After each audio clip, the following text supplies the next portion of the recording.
ये video part 2 होने वाला है SSC JE preparation strategy and other A JE की प्रिपरेशन स्ट्रैटेजी के लिए।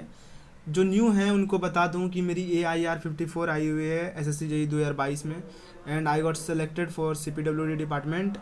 इस प्रिपरेशन जर्नी में मैंने बहुत से एग्ज़ाम्स क्लियर किए हैं एंड आगे वो कुछ एग्ज़ाम्स के रिज़ल्ट पेंडिंग हैं जो क्लियर होने वाले हैं। पार्ट 1 में हमने टेक्निकल स्ट्रेटजी की बात की। जिनको जिनको भी वो वीडियो देखना है, कमेंट बॉक्स में लिंक मैं पिन कर दूंगा, वहाँ से आप देख सकते हैं वीडियो। इस वीडियो में हम नॉन टेक्निकल प्रिपरेशन की बात करेंगे। इस स्ट्रेटजी को जानने से पहले आपको अपनी कुछ स्कोर कार्ड्स मैं दिखाना चाहता हूँ, जिससे आपको पता चले कि ये स्ट्रेटजी कैसी हो सकती है। ये मेरा एसएससी जीडी का स्कोर कार्ड है। ये मेरा पहला कम्पिटिटिव एग्ज़ाम था जो कि मैंने 1 महीने में प्रिपेयर किया था। इसी से मिलता जुलता स्ट्रेटजी को लेकर के, क्योंकि उस टाइम पे पता नहीं था किस तरह प्रिपेयर करना है। एंड आपको मैं अपना रिज़ल्ट दिखाता हूँ। रिज़ल्ट में जो था ये था, जिसमें रीजनिंग में मेरे 22 आए हुए थे, एंड मैथ में 21, हिंदी में 21 आए थे। टोटल रॉ 60 या 70 रॉ, 76 मेरा नॉर्मलाइज्ड हुआ था। इसका 73 कट ऑफ गया था। एंड जीके में 6 मार्क्स थे। इनिशियली मैं जीके को उतना प्रिपेयर नहीं कर पाया था।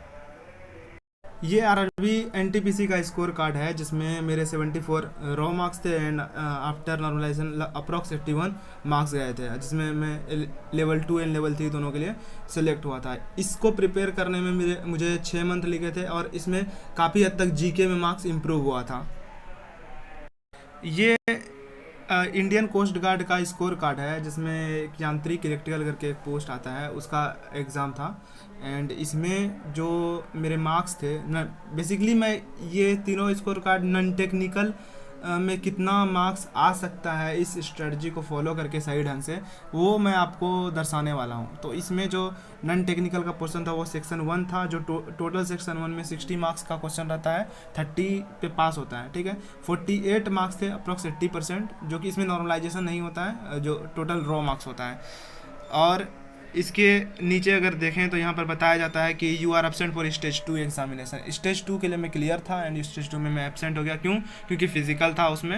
एंड स्टेज आफ्टर जो मेरिट बना था, जो कटअप गया था, वो 81 था। यहाँ पर से आप देख सकते हो, ये 81 करके कटअप गया था, लेकिन मेरे 89 अब टोटल मार्क्स थे। अगर मैं जाता और फिजिकल क्लियर कर जाता तो इसमें भी जॉब लग सकता था। इसके पहले भी जो मैंने दोनों स्कोर कार्ड दिखाया है, उन दोनों एग्ज़ाम के सेकेंड स्टेज पे मैं नहीं गया, क्योंकि किसी में फिजिकल था तो किसी में उतना इंटरेस्ट नहीं था। सिर्फ एग्ज़ाम इसलिए देता था कि नन टेक मेरा मजबूत हो जाए, नन टेक पढ़ने का मन करते रहे, यही लिए मैं उस सारे एग्ज़ाम को प्रेफर करता था। And finally this is SSC JEE score card, जो कि 2022 में एग्ज़ाम हुआ था, जिसको मैंने क्लियर किया है। उसमें जो प्री में रीजनिंग में 41.75 एंड जीके में 22 मार्क्स था। ये शिफ्ट सबसे हार्ड शिफ्ट था तीनों शिफ्ट में इलेक्ट्रिकल में, इसीलिए सबसे ज़्यादा मार्क्स इस शिफ्ट को मिला था। 10 से अधिक मार्क्स सबको, 10.5, किसी को 11, इस तरह से मार्क्स डिस्ट्रीब्यूट किए गए थे इस शिफ्ट वाले को, ठीक है। अभी तक चारों देख लिए हैं, और भी बहुत सारे स्कोर कार्ड हैं नॉन टेक्निकल के, लेकिन वो मैं ज़्यादा लेंदी नहीं करना चाहता हूँ। एंड इतना काफ़ी रहेगा ये समझने के लिए कि ये एनालिसिस, ये जो मैं आपको प्रिपरेशन स्ट्रैटेजी बताने वाला हूँ नॉन टेक्निकल के लिए, वो अगर आप फॉलो करो तो इससे भी अच्छा मार्क्स हो सकता है। अगर आप उस लेवल का प्रिपरेशन, मतलब ज़्यादा प्रैक्टिस, सब कुछ अच्छा से करने लगो, तो आपका इससे भी ज़्यादा मार्क्स जा सकता है, ठीक है। तो चलते हैं प्रिपरेशन स्ट्रैटेजी के ऊपर। सबसे पहले बात कर लेते हैं मंडे से सैटरडे क्या होना चाहिए आप लोग का strategy GK and current affair को लेकर के। तो पहला काम करना चाहिए कि आपको डेली 1 घंटा का जो करंट अफेयर का वीडियो होता है, बहुत सारे टीचर यूट्यूब पे कराते हैं, कोई भी एक टीचर को आपको फॉलो कर लेना है, वहाँ से आप देख सकते हैं। रिवाइज़ करना है। स्पीडी का एक बुक आता है करंट अफेयर का, मंथली मैगजीन करके, उसको आपको रिवाइज़ करना है, डेली करना। उसके बाद जीके करना है आपको लूसेंट से, साइंस करना है यूट्यूब से ही, एंड डेली करना है एमसीक्यू अटेम्प्ट्स। अब बात करते हैं कि कहाँ कहाँ से क्या क्या करना चाहिए। जो 1 घंटा का वीडियो है, मैंने जो फॉलो किया था वो कृति मैम है, वाईफाई स्टडी पे पढ़ाती हैं अभी भी, तो वहाँ से मैंने 1 घंटा का डेली वीडियो देखता था, ठीक है। देखने के दौरान बहुत सारे स्टूडेंट क्या करते हैं कि नोट्स प्रिपेयर करते हैं, तो मुझे ऐसा नहीं लगता, मुझे अच्छा नहीं लगता था कि नोट्स प्रिपेयर करूं, क्योंकि उसके लिए एक एक्स्ट्रा टाइम जाता था, लिखने में बहुत सारा लेंदी हो जाता था। तो मैं क्या करता था कि वॉच कर लेता था वीडियो 1 घंटा का, उसके बाद क्या कर लेता था, स्पीडी का बुक का पता चला मुझे। और स्पीडी के बुक में क्या है कि मैं आपको अभी उसका डेमो दिखाऊंगा स्पीडी का बुक का। उसमें क्या है कि आप ना उसमें टॉपिक वाइज पहले से रहता है, नोट्स एक तरह से वो बना हुआ रहता है, आपको आराम से उसको पढ़ सकते हैं, वो बहुत फ्रेंडली होगा आपको पढ़ने में। तो वो मैं कर लेता था, नोट्स मुझे बनाने का कोई ज़रूरत नहीं पड़ता था। आपको भी मैं रिकमेंड करूँगा कि आप नोट्स ना ही बनाएं, नोट्स के जगह पे आप स्पीडी का बुक फॉलो करें, जो सेकंड पॉइंट्स है। अगर आप नोट्स बनाते हैं तो ठीक है, नहीं बना तब तो नोट्स ही आप पढ़ सकते हैं, लेकिन अगर नहीं बनाते तो स्पीडी का बुक आप फॉलो कर सकते हैं, जो कि ज़्यादा सही रहेगा, कम टाइम में सही हो सकता है, अच्छा हो सकता है कम टाइम में। फिर जीके फ्रॉम लूसेंट से मैं जीके प्रिपेयर करता था। आपको स्टार्टिंग में जब आप लूसेंट पढ़ना स्टार्ट करोगे तो जो हिस्ट्री एंड पॉलिटी, ये 2 सब्जेक्ट आपको पढ़ने चाहिए स्टार्टिंग में, क्योंकि ये दोनों सब्जेक्ट से ज़्यादा क्वेश्चन बनते हैं। और आपको क्या करना चाहिए, स्टार्टिंग में पढ़ते रहें, पूरा लूसेंट पढ़ रहे हैं, और जो जो इम्पोर्टेंट पॉइंट आपको लग रहा है वो आपको पता चल जाएगा क्या इंपॉर्टेंट पॉइंट है, उसको आपको अंडरलाइन करते जाना है, कि जब नेक्स्ट टाइम पढ़ाई हो तो आप सिर्फ वो अंडरलाइन का पढ़ाई करें, आपका जल्दी जल्दी कंप्लीट होता रहे। बाद में फिर आप ज्योग्राफी एंड विविध जो उसका रहता है लूसेंट का, वो आप कंप्लीट कर सकते हैं उससे। और खेल का भी कुछ टॉपिक्स इंपॉर्टेंट रहता है, वो आप वहाँ से कंप्लीट कर सकते हैं। अब बात करते हैं साइंस के बारे में। साइंस मैं यूट्यूब से पढ़ता था, तो नीरज सर हैं, वो भी वाईफाई स्टडी में पहले पढ़ाते हैं, अब वो अपने खुद के चैनल में पढ़ाते हैं, नीरज सर। तो आप अगर खोजोगे उनका वीडियो तो रेलवे के सेक्शन में उनका पढ़ा हुआ होगा, उनका पूरा प्लेलिस्ट, आप वहाँ से जा करके उनका पूरा देख सकते हो साइंस के लिए। अगर आप मतलब अभी तो अक्टूबर में एग्ज़ाम होने वाला है, अगर आपका ना फिज़िक्स केमिस्ट्री स्ट्रॉन्ग है तो मैं रिकमेंड करूँगा कि उनका बायोलॉजी आप देख लीजिए। एंड अगर फिज़िक्स केमिस्ट्री वीक है तो आपको तो सब देखना चाहिए। लेकिन ज़्यादातर मैं ऐसा नोटिस करता हूँ कि ज़्यादातर एसएससी जेई में जो एग्ज़ाम में क्वेश्चन आते हैं साइंस के, वो ज़्यादातर बायोलॉजी से पूछे जाते हैं, और वो कोई कर नहीं पाता है। तो आपको बायोलॉजी देखना चाहिए अगर कम टाइम है तो, और अगर आप पूरा यूटिलाइज कर सकते हो तो आपको फिर सेकेंड टाइम में केमिस्ट्री, फिर आप फिज़िक्स आप देख सकते हो, ठीक है। और डेली अटेम्प्ट करना है एमसीक्यू। एमसीक्यू कहाँ से अटेम्प्ट होगा, जो ये टीचर्स पढ़ा रहे हैं, जैसे साइंस आप पढ़ रहे हो नीरज सर से, तो आपको वो खुद करा देंगे एमसीक्यू, ठीक है। लेकिन अगर खुद से पढ़ रहे हो, जैसे रीजनिंग में एमसीक्यू नहीं कराएंगे, कोई मैम नहीं कराएंगे, एंड आप खुद से पढ़ रहे हो तो उसका कहाँ से करें, तो टेक्स्ट बुक सबसे सही रहता है। मैं भी वहीं से प्रैक्टिस करता था, तो आपको वहाँ से कर लेना चाहिए प्रैक्टिस। अब स्पीडी का डेमो देख लेते हैं। होता क्या है कि मंथली मैगजीन आप स्पीडी का ख़रीद नहीं पाओगे, बार बार हर महीना खरीदना थोड़ा सा कॉस्टली पड़ जाता है। इसके लिए आपको क्या करना चाहिए, स्पीडी का एप्लीकेशन यूज करना चाहिए। इस एप्लीकेशन का लिंक मैं दे दूंगा डिस्क्रिप्शन से, मैं वहाँ से आपको अगर डाउनलोड करना है तो कर लीजिएगा, ठीक है। इसमें क्या है कि जो जैसे कंटेंट है, कौन कौन से टॉपिक इसके अंदर कवर किए गए हैं वो आप यहाँ से देख सकते हैं। आपको क्या करना चाहिए, आपको सबसे पहले होम में आना चाहिए, होम आपको दिख रहा है, यहाँ होम में आना चाहिए और यहाँ पे होम रहना चाहिए, ठीक है। फिर आपको ये सारा टॉपिक दिखाई देने लगेगा। फिर अपॉइंटमेंट्स देख सकते हैं, newly central council of minister, ये सारे टॉपिक्स हैं, इनके बने हुए हैं नीचे जितने भी नोट्स हैं, ठीक है। अब आपको नोट्स में दिखाता हूँ थोड़ा सा।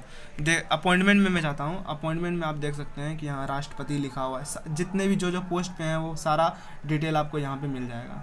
और इसी में 9-10 पेजेस हैं, आप सारे कवर करते जाओ, आपको कर लेना चाहिए। उसके बाद क्या होता है कि अगर आप मतलब थोड़ा सा डिले हैं अपने प्रिपरेशन में, मतलब अभी स्टार्ट किए हैं लेकिन 1 साल पहले का कवर करना चाहते हैं, तो आपको क्या करना चाहिए, यहाँ पे नीचे जाने के बाद सबसे नीचे जाने के बाद करंट अफेयर 1 लिनियर जाना है। यहाँ पे करंट अफेयर 1 लिनियर में जा करके यहाँ पे देख सकते हो मतलब यहाँ पे मंथ वाइज आपको करंट अफेयर मिल जाएगा। जनवरी का ये करंट अफेयर है, फिर जा करके आप देख सकते हो यहाँ पे ये जनवरी का एक एक करके हर एक डे वाइज, फिर फरवरी आ रहा है, फरवरी से इसी तरह से आप 1 साल के पीछे तक का आप कंप्लीट कर सकते हो पूरा करंट अफेयर, ठीक है। इस तरह से आपको स्पीडी करना चाहिए।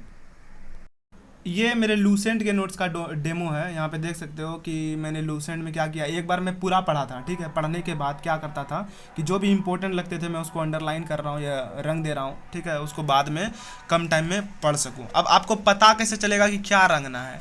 एक तो खुद का सेंस होता है कि हाँ, लग रहा होता है कि हाँ ये इंपॉर्टेंट बात है। मेनली जो जो लाल लाल, जैसे खुद यहाँ पे रेड है कलर, यहाँ पे खुद रेड देख सकते हो आप। जो जो रेड है जनरली वो इम्पोर्टेंट होता है, लेकिन सारे नहीं होते हैं, बट वो होता है। और एक तो सेंस हो गया।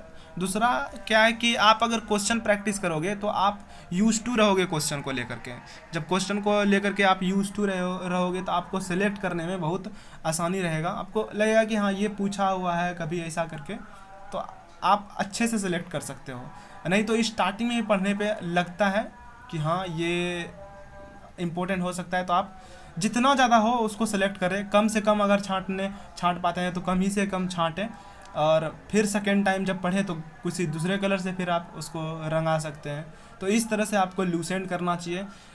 हिस्ट्री एंड पॉलिटी, ये दोनों पे आपको ज़्यादा फोकस करना चाहिए, इससे ज़्यादा क्वेश्चन बनते हैं। थर्ड प्रायोरिटी ज्योग्राफी एंड विविध को देना है, जो लास्ट में मिसलेनियस आता है उसको आपको देना है थर्ड प्रायोरिटी। अब यहाँ पे जीके ख़त्म हुआ, अब बात करेंगे हम लोग रीजनिंग के बारे में। रीजनिंग के प्रिपरेशन में सिंपल है कि प्रिपेयर करना है आपको नोट्स यूट्यूब से, और डेली करना है अटेम्प्ट क्वेश्चन को, एमसीक्यूज़ को। आपके मन में एक क्वेश्चन हुआ होगा कि मैंने पिछले वीडियो में बोला था कि मैं 3 घंटे में नन टेक को देता था, तो ये सारी चीज़ करने में स्टार्टिंग में टाइम लग जाता है। आप 1 घंटा इसमें दे दोगे, आपको एटलीस्ट आधा घंटा इसमें देना है, आधा घंटा आधा 1 घंटा तो जीके में देना ही पड़ेगा, फिर एटलीस्ट आधा घंटा आपको साइंस में देना पड़ जाएगा, अटेम्प्ट करने में भी आधा घंटा लग जाएगा। आप फिर इसको पढ़ने में आपको आधा से 1 घंटा लग सकता है, फिर एमसीक्यू लगाने में आधा घंटा, इस तरह से 5 घंटे लग सकते हैं। तो मुझे 3 घंटे में कैसे, क्योंकि स्टार्टिंग में मैंने नोट्स अपना प्रिपेयर कर लिया था, जितना भी पढ़ चुका था रीजनिंग। आई होप कि आप भी पढ़ चुके होगे पूरे रीजनिंग को, जहाँ से भी पढ़े होगे, ठीक है, रीजनिंग पढ़ चुके होगे। तो मुझे क्या करना था, सिर्फ इसका क्वेश्चन लगाना था। मैंने साइंस भी पढ़ चुका था, तो इसका सिर्फ क्वेश्चन से रिवाइज करता था। जब सेकेंड टाइम भी साइंस में ऐसा क्या करता था, रही बात नोट्स बनाने का, साइंस का भूल गया मैं आपको बताने के लिए। जो नोट्स बनाने के बाद है साइंस में, तो ये भी आपको नहीं बनाना है। नोट्स बनाने में फिर लेंदी हो जाएगा। आपको करना क्या चाहिए साइंस में, एक बार जैसे नीरज से आप पढ़ रहे हैं, अगर एक बार आप पढ़ लिए तो आपको सेकेंड टाइम 2x स्पीड पे, 1.5x स्पीड पे रिवाइज करना चाहिए। इससे आप कम समय में वो पूरा वीडियो रिवाइज कर पाओगे। और नोट्स बनाने में जो जीके वाला पोर्शन है, वो नोट्स बनाना उतना सही नहीं रहता है मेरे हिसाब से। आपका मन करे तो आप बना सकते हैं। मैं कभी जीके का नोट्स बनाता नहीं था, सिर्फ इसी तरह से पढ़ता था। और रही बात रीजनिंग का और मैथ का, मैं नोट्स बनाता था, क्योंकि मैथ तो एसएससी जेईई में नहीं आता है, ख्याल रीजनिंग तो यूट्यूब से। मैंने यूट्यूब से जो नोट्स प्रिपेयर किया वो किस टीचर से किया था, हितेश सर हैं, वो भी वाईफाई स्टडी में पढ़ाते हैं। उनका मैंने जितना भी सब रेलवे के टाइम में जो भी उन्होंने पढ़ाया था रेलवे के लिए, वो सारा टॉपिक मैं पढ़ लिया। क्योंकि वही चीज़ पूछा जाता है, कुछ ऐसा थोड़ी है कि अलग सा कुछ टॉपिक बन गया है, कहाँ पे अलग सा टॉपिक थोड़ी बन गया है एसएससी जेईई के लिए। वही सब टॉपिक से क्वेश्चन पूछा, आपका लेवल अलग से हो सकता है लेकिन टॉपिक अलग नहीं हो सकता। और जहाँ तक लेवल की बात है, एसएससी जेईई में भी ठीक ही लेवल रहता है। उसमें प्रॉब्लम हो जाता है सिर्फ टाइम को लेकर के, कम टाइम में बनाना होता है तो थोड़ा सा हार्ड लगने लगता है। और डेली क्वेश्चन करना है, क्योंकि डेली आप क्वेश्चन करोगे तभी आपको कम टाइम में वहाँ पर बना पाओगे। एसएससी जेईई का जो मेन एग्ज़ाम होगा आपका, अगर आप प्रैक्टिस नहीं करते हो, सिर्फ टॉपिक पढ़ ले, तो सारा आपका रूल पता है, आपको सारा कॉन्सेप्ट पता है, तो वहाँ जा करके क्या कर दोगे आप, 50 का क्वेश्चन अटेम्प्ट करोगे, आपसे सिर्फ 35 नंबर का क्वेश्चन बनेगा। ये गारंटी मैं बताता हूँ, अगर प्रैक्टिस नहीं किया तो गारंटी 35 नंबर का या उससे भी कम क्वेश्चन बन जाएगा। ठीक है, प्रैक्टिस ज़रूरी है अगर 45 तक आपको टच करना है। मेरे भी 42 आए हैं, रीज़न है, हो सकता है कि मैं उतना अच्छा प्रैक्टिस नहीं कर पाया, और दूसरा हो सकता है कि क्वेश्चन थोड़ा अदर जो शिफ्ट था उससे टफ था क्वेश्चन। ठीक है, तो इस तरह से आपको करना चाहिए, डेली ये प्रैक्टिस करना चाहिए। ये सारा चीज़ क्लियर हो गया। अब मैथ की बात, क्योंकि एसएससी जेईई में मैथ नहीं पूछा था, लेकिन अगर आप अदर कोई एग्जाम दे रहे हो टेक्निकल का, तो उसमें मैथ तो ज़रूर आता है। तो मैथ में भी यही सेम करना है, यूट्यूब से आपको नोट्स प्रिपेयर करना है। मैं नोट्स प्रिपेयर सिर्फ रीजनिंग और मैथ के लिए बोल रहा हूँ। नोट्स प्रिपेयर करना है यूट्यूब से मैथ का, एंड उसमें भी क्वेश्चन लगाते रहना है आपको। अब कहाँ से यूट्यूब से मैथ प्रिपेयर करें, साहिल खंडेलवाल सर थे, उनसे मैंने मैथ पढ़ा था यूट्यूब से।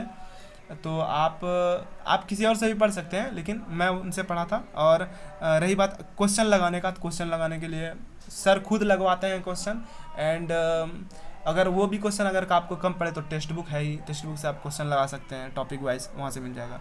हाँ, ये सारे जो 2 पार्ट में वीडियो आए हैं, जो जिन जिन टीचर्स का मैं नाम लिया हूँ, उन सारे टीचर्स का सिर्फ मैं फ्री वाला क्लास देखता था। मैं एक बार बता दूँ, एक भी पेड कोर्स मैंने नहीं लिया है। जो भी उन्होंने फ्री में पढ़ाया बस उसी के ऊपर मैं रहा था, और बाकी मेरी मेहनत तो आपको भी इसी तरह से करनी चाहिए। अगर पेड क्लास तो ननटेक के लिए तो लेना ही नहीं चाहिए।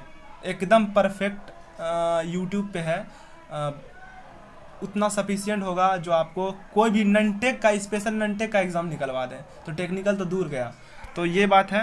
तो अब संडे की बात यही है कि जो भी छूट गया मंडे टू सैटरडे, आप उसको कवर कर सकते हो संडे में और रिलैक्स कर सकते हो। बाकी जो संडे में ज़्यादातर टेक्निकल भी आपको देख लेना चाहिए, जो मैं पिछले वीडियो में बता चुका हूँ। तो अब ननटेक का पूरा मैंने क्लियर कर दिया है कि ननटेक में किस तरह से प्रिपरेशन करना चाहिए।